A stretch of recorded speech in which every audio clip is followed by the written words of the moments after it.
We are deep into the college football season now. We have some established teams. We've had some upsets. We've got some surprise games. We got a lot more drama to go in the college football season, though, and we're excited to pick them. We just got through kind of the two major weeks that everyone was looking forward to. Was there any particular games y'all thought was better than expected, or maybe more disappointing than expected out of these crazy last 2 weeks? Go Dogs, baby. I'm gonna say, I mean, yeah, your Dogs won, my Ducks won, but I think there's a difference sometimes between good defense and bad offense, and I felt like for large portions of that Tennessee-Alabama game, it was bad offense, like just missing open dudes, like way overthrowing them multiple times. It's just disappointing. So I think that was a disappointment for me because I was so looking forward to that game, and I just felt like the best players. I mean, the defense did well, of course, great. But, like, just seeing Nico miss all those. Then at the end, Jalen missing a bunch, too. Like, we were, like, texting that. I think Jalen's injured. I think he's playing hurt right now. Something's wrong. Like, something is wrong. That was a game that, like, I found myself zoning out, scrolling through my phone more than I normally do. And I'm like, oh, this is a really shitty game. Dude, but, like, when I got through, like, 40 minutes of a Walking Dead episode because I've been scrolling Twitter, I was like, oh, I'm done watching Walking Dead. Like, same thing. You know, like, oh, I am so bored. I'd rather be doing anything. Why am I torturing myself? 100%. Did you guys see what Vandy did this week in preparation for Texas coming up? No, tell me. They put up one of those big ass nets in front of the Texas fan section so as a joke, so they can't throw shit onto the field this week. I love that. I haven't vetted that to make sure it's real, but I'm just gonna act like it is. Yeah, I liked all the takes. They're like, well, the moral of the story is if your team doesn't like a call, throw a bunch of shit on the field until they have to review it, and give your team enough time for it to review. So I'm glad we taught them a valuable lesson. As a Georgia fan, I am glad they overturned that. I didn't want that call to be hanging over that win. Totally. But like it was a horrible call. I just hate the way that it was actually overturned.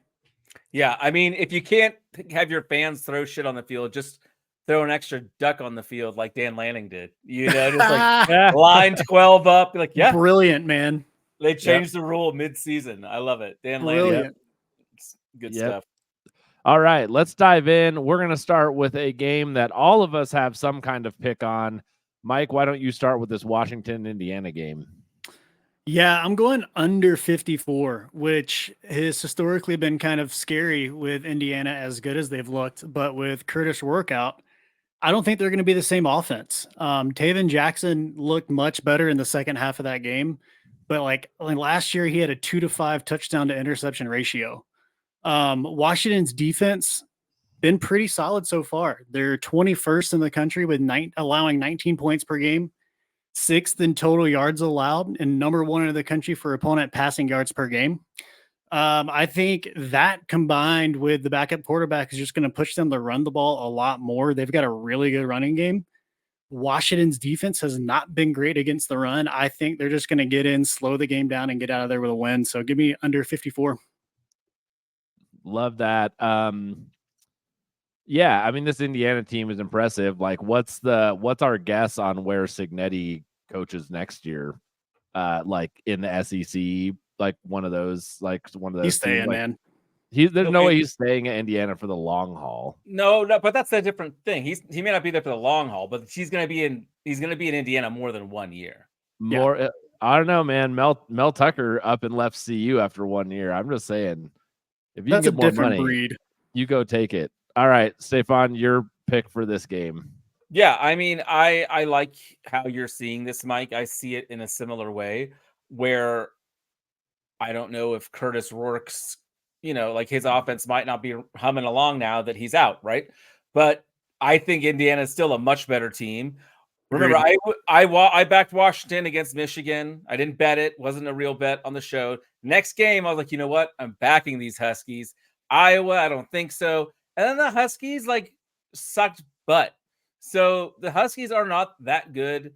They're not that good. I think Indiana is, and there's a lot more to that team than just Curtis Rourke. They've got 2 outstanding wide receivers, good running back, like you mentioned, and their defense is playing lights out right now. So give me Indiana minus 6.5. I don't think it matters all that much for this line. I think if Rourke is playing, this line's probably 20. And I don't think he's, just because of perception. Obviously, no player is worth that many points.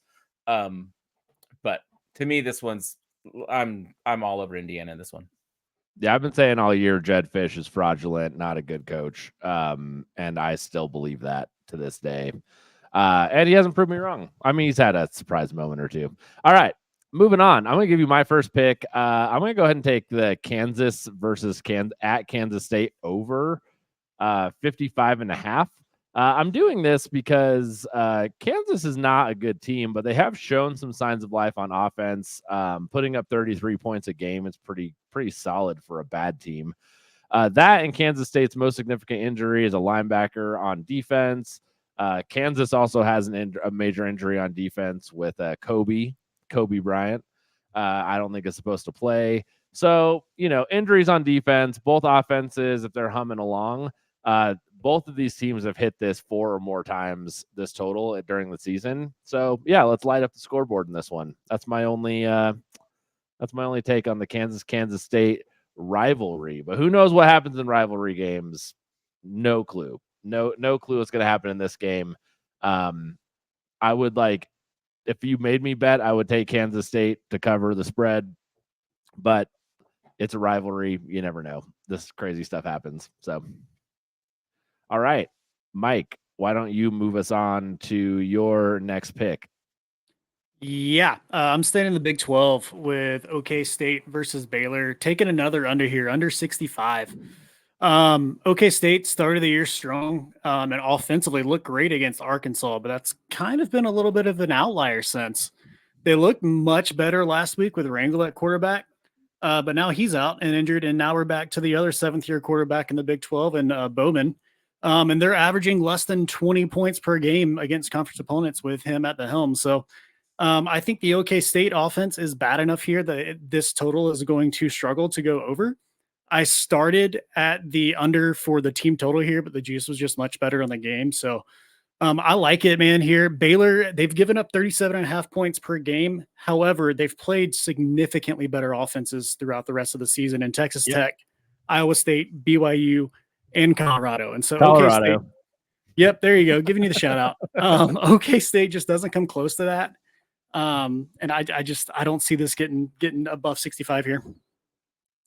Yeah, that's a really high total for that game. I like that pick. That's a really total. I think one of the most shocking things this season is that Oklahoma State brought back their entire offensive line, brought back Ollie Gordon, and they are so much worse. So much bad.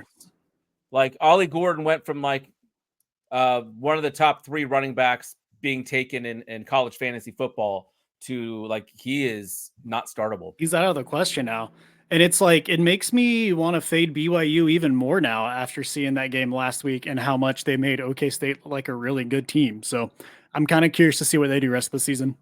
I love it because it's another winnable game I get to go to in Colorado this year is a game against Oklahoma State after Thanksgiving. So I counted that as a loss before the season started. Now Colorado should be favored going into that game because they are bad. They are bad. Cool. Stefan, why don't you tell us about, we both have this pick, so chime this up or chalk this up for 2 picks for us. Illinois plus 21.5 at Oregon. Why aren't your Ducks going to cover more than 3 touchdowns? Well, I think you saw how they played last week. Now I was on Purdue plus the points in that one, and it did not hit, but not for lack of trying. My God, Purdue is just that bad. And their play calling was stupid. Their analytic approach to the game was just backwards from my perspective. So anyway, you take this Illinois team that is very, very good. They're a solid team. They've played in some really tough games, and they are in great position. They beat Michigan outright last week, which, again, Michigan's not who they used to be, but they still do have talented players, and Illinois pushed them around. So I think Illinois can be physical enough to keep this within 3 touchdowns. I am not nervous for my Ducks to come away with a win. No, I not just at all. I don't think Dan Lanning cares. Not this year. He doesn't care about covering. He doesn't care about the spread. He has one mission, and that's to make it to the playoff with the first round bye. And that's what he's playing for. And a Big Ten championship along the way, of course. But like, I think he cares most about that. And so I think he wants to get in, get out. That's what I think they're going to do. They've been running the ball really effectively, but they struggled early on in the year. I think this week could be a bit of a struggle for them again against Illinois. So I just think it's going to be hard for Oregon to get out way in front. Luke Altmaier's not been turning the ball over near as much this season as last. So Illinois only gives up 18 points a game. Oregon only gives up 16 points a game. So, like, you're telling me there's going to be a 21-point difference between these two, like, more defensive, both two top 25 NCAA or college football teams. The only teams that Oregon has covered over 21 against are Purdue and Oregon State, by far the two worst teams they've played. So I think that's pretty telling that I don't know if they played down to their competition, because they come out and they've won these games like pretty assuredly. They just definitely don't go for the blowout, like Stefan was saying. And they're traveling to Michigan next week too. Like, that's a huge game. It's a look ahead spot. I mean, environment wise, brand wise, and you know that Oregon cares about that shit. Like, yes, they do. That is absolutely true.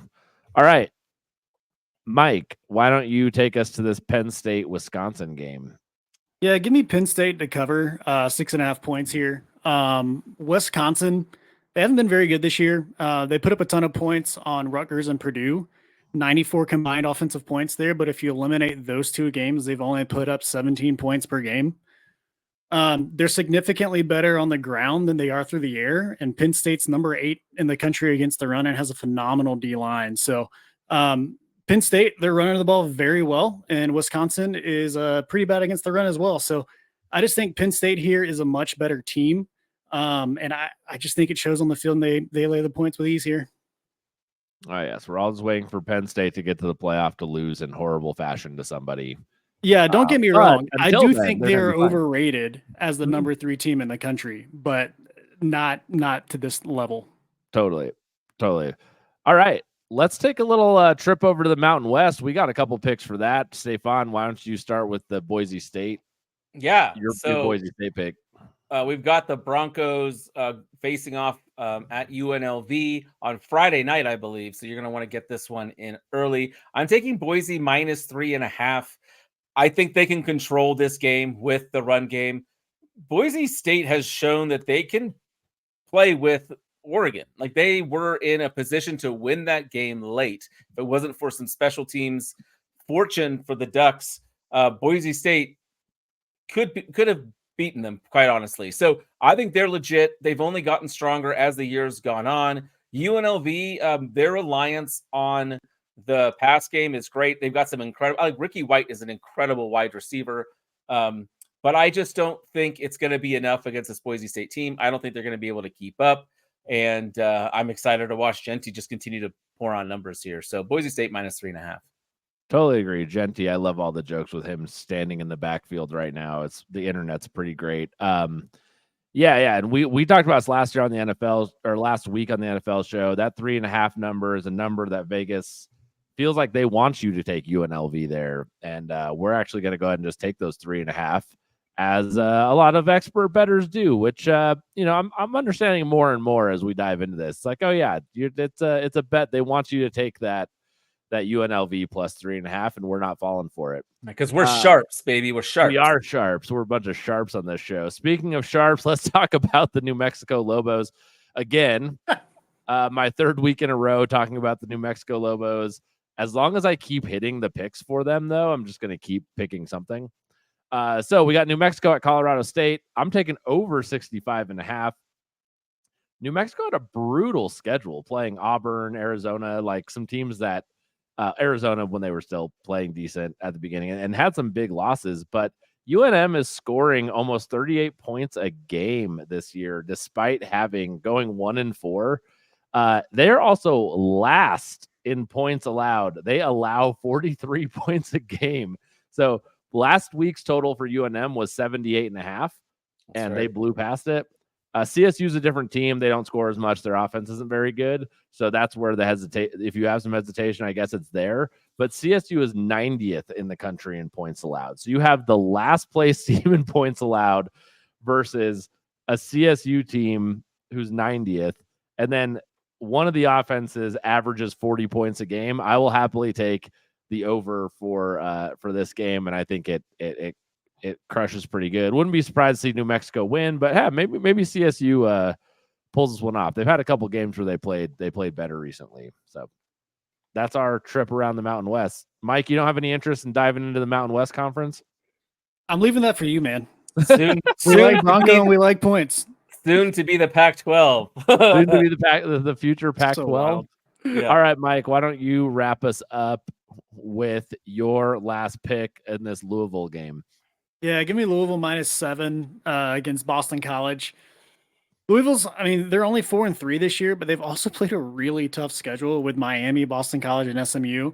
Boston College, that's who they're playing this week. I forget who the team was now. Anyways, Notre Dame. What's that? Notre Dame, I think. Yeah, there it is. Thank you.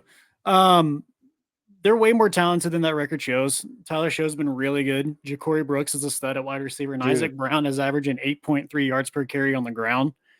They're putting up 33 points a game and 442 yards a game.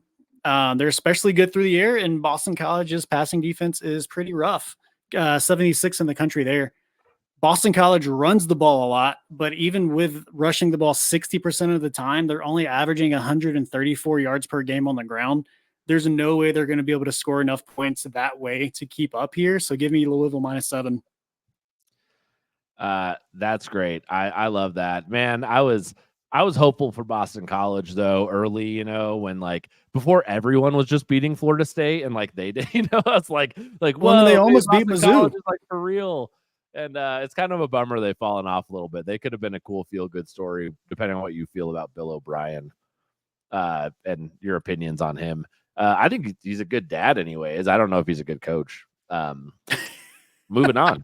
I love his story. I love Bill O'Brien's personal story, just to get sentimental about things. You have a kid with severe developmental disabilities. He seems like a good man off the field. I just don't. He's probably just not a very good football coach. For me, he's too busy being a dad. Exactly, he's too good being a dad. Yeah, come on. We've got games to coach here, dude. What are we doing? Family Guy. Get that kid. You got money, someone to take care of your kid. Wow. All right, Stefan, your last pick. Speaking of Florida State, we're sticking in the ACC. Real quick though, I love that pick. I was checking if that game was on the slate for DFS because I would love to stack both those quarterbacks in that game, Castellanos and Shuck. You can't, but on Underdog, I'm definitely going to be playing those two guys in a stack. So anyway, I'm going to take. This is crazy. Rivalry game, Miami, Florida State. Give me Miami -21.